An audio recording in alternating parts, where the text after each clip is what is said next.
Au niveau de ce qui se vit comme, je crois, étape importante pour toute personne qui vient au Maroc et qui épouse un conjoint ou une conjointe marocaine et musulmane, on est confronté un peu à des étapes un peu identiques pour tout le monde.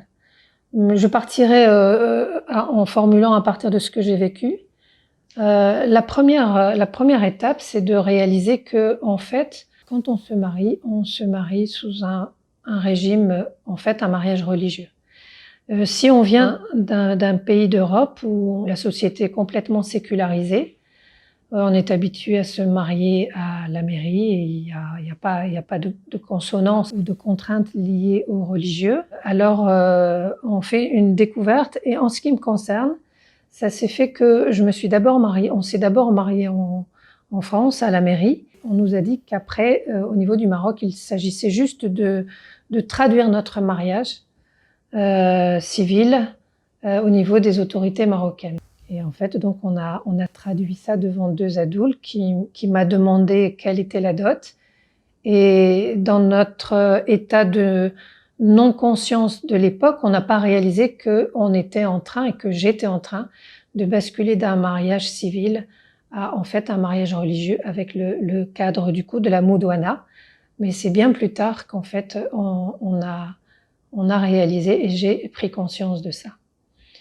La deuxième étape, qui est un peu incontournable, mais qui est une étape très importante, c'est le fait de se déplacer dans le pays de l'autre, où les traditions sont quand même des traditions très communautaires, très définies par le cadre communautaire.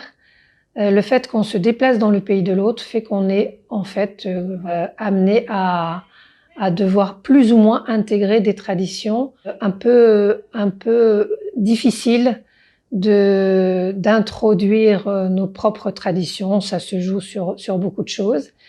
Et ça, je crois que c'est valable aussi pour quelqu'un qui viendrait du Maroc vers la France. Voilà, avec le fait que si on se déplace vers l'Europe, c'est peut-être un pays plus individualiste et qu'au niveau du Maroc, c'est un pays plus collectif. Et ça, c'est valable que l'on soit une femme qui épouse un Marocain ou que ce soit un homme qui est étranger qui épouse une Marocaine. Je crois que cette deuxième étape, c'est une étape très, très bousculante. Moi, personnellement, j'étais très curieuse, très ouverte aux traditions de l'autre.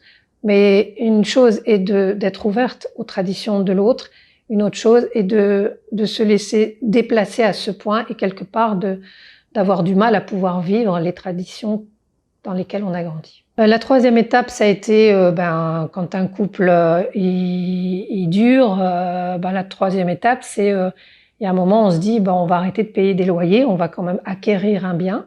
Oui, ça a été une étape, ça a été une difficulté, un moment où en fait on fait aussi des découvertes et on prend conscience d'abord qu'on est dans un régime fondamentalement, dans une culture fondamentalement de séparation. On est dans un régime de séparation au niveau du patrimoine, alors que moi je viens d'un pays où en fait le premier régime est un pays de communauté de biens. Et donc ça joue fortement parce que ça marque très fortement les pratiques des Marocains, Marocaines, une stratégie patrimoniale qui est que les acquisitions se font souvent au nom du mari. En tout cas, à la génération où nous on est arrivés, ça se faisait souvent au nom du mari. Et ça, c'est une réalité auquel on a été confrontés, mais c'est une réalité auquel ont été confrontées toutes les femmes marocaines de ma génération. C'est-à-dire que le plus gros crédit était souvent au nom du mari, puisque c'était souvent encore le mari qui gagnait plus que la femme. Et par voie de conséquence, souvent, l'acquisition se fait au nom du mari. Donc ça, c'est une troisième étape qui est assez bouleversante parce que le propre d'acquérir une maison, c'est de construire une sécurité. Par un système pareil, on ne construit pas de sécurité. D'autant que les règles d'héritage étant ce qu'elles sont, on construit vraiment pas de sécurité. Alors ça c'est une troisième étape, mais après avec le temps, on apprend et puis on a. il a revendu le bien qui a été mis en son nom, et puis après, on a appris à mettre très clairement la deuxième acquisition, enfin voilà, la nouvelle acquisition au nom des deux. Donc, mais c'est quand même une étape importante. C'est un système qui fait que pour construire sa sécurité matérielle ou celle de ses enfants en fait, hein, c'est pas seulement la sienne qu'on cherche. Eh bien, voilà, c'est venant d'un autre cadre. Eh bien, on n'est pas préparé à ce genre de choses. Et puis la quatrième étape pour moi, ça a été de découvrir qu'une fois que j'avais acquis une partie du patrimoine était en mon nom, la quatrième étape, ça a été de réaliser qu'en fait, en tant que femme non musulmane, la part de mon patrimoine, je ne pouvais pas la transmettre ni à mon mari, si je décédais, enfin, elle ne serait pas transmise à mon mari, ni à mes enfants, parce que je suis non musulmane et que les enfants sont musulmans. Alors je dirais qu'en même temps, le fait de découvrir dans la troisième étape qu'il y avait des choses qui étaient liées un peu à une suprématie masculine sur les droits de la femme, cette troisième étape m'a énormément mis en relation avec la société marocaine, plutôt avec les associations des femmes marocaines. J'ai bien compris que c'était un problème de femmes marocaines, de femmes du Maroc, qu'elles soient marocaines ou pas marocaines.